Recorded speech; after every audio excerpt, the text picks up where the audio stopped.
Led through the mist by the milk light of moon, all that was lost is revealed. Our long bygone burdens, mere echoes of the spring, but where have we come? And at times, you know, people just need ideas of things to do. The Immortal just went down. I don't know, like, I think I have a poltergeist in my house. I think something is involving the spirits. It's just taking down Blade of the Immortal. And speaking of Blade of the Immortal, you know, this, but it's released in its traditional, well, it's released in format for Western viewers. So if you're a Western viewer and you want to check out Blade of the Immortal, you know, just read it, okay? This is a 31 volume manga by Hiroaki Samura. Hiroaki Samura is a mangaka who's like pretty much one of my favorites of all time. And this is one of those manga that you could just read off of just for the fights alone. Like, there are other YouTubers, I'm not gonna name no names, who kind of suggested this manga to me.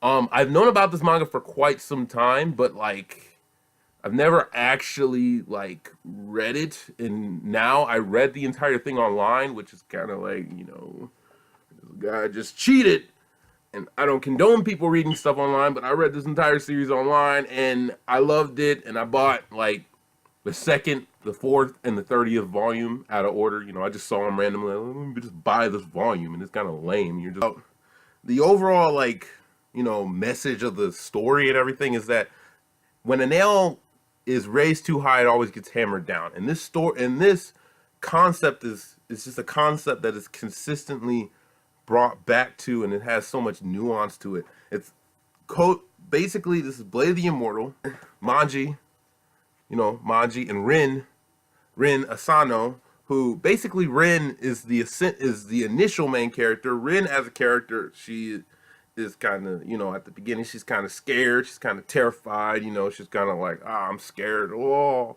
But her parents were killed by this martial artist by the name of Anotsu Kageisha, and he's probably one of my favorite manga characters of all time. This dude is a beast.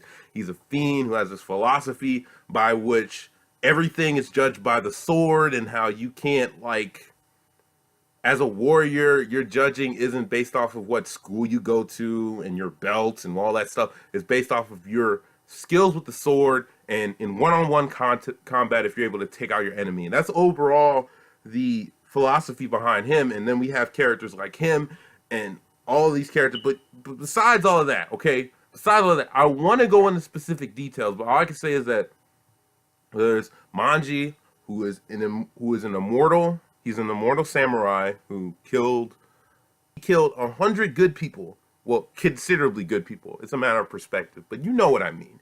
And now he's cursed with immortality, by which he has to, like, basically just kill a bunch of jerks in order for him to, like, be able to get in a position where, like, he can die. So basically he's just gonna keep living until he kills these 1,000 jerks.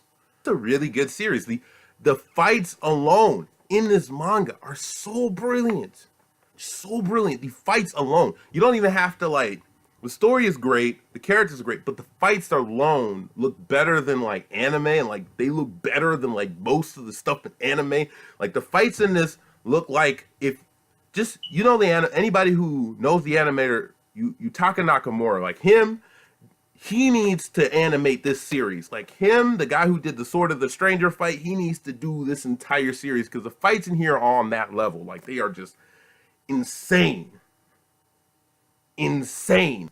I can't do this series enough justice in my word, and it has one of the best war arcs in manga, the Winter War arc, which is just a brilliant arc in and of itself. You have all of these forces going up against each other, and it's like very morally gray. It's a very morally gray arc, and it's not really clear who's on the good side, who's on the bad side. You're not really sure who to root for. You're just kind of like, I want to root for Manji. They're not all evil. They all got their own perspectives, and it's kind of like this interesting thing and this interesting dynamic, and you're just like, well, crap. Like, why why do they have to fight each other? Like, why do people have to die in this series? But then it happens. You're just like, it's done so well, and it's like, it's one of my favorite manga of all time, and this series is completely underrated. Do not watch the anime for this series because it will ruin your experience.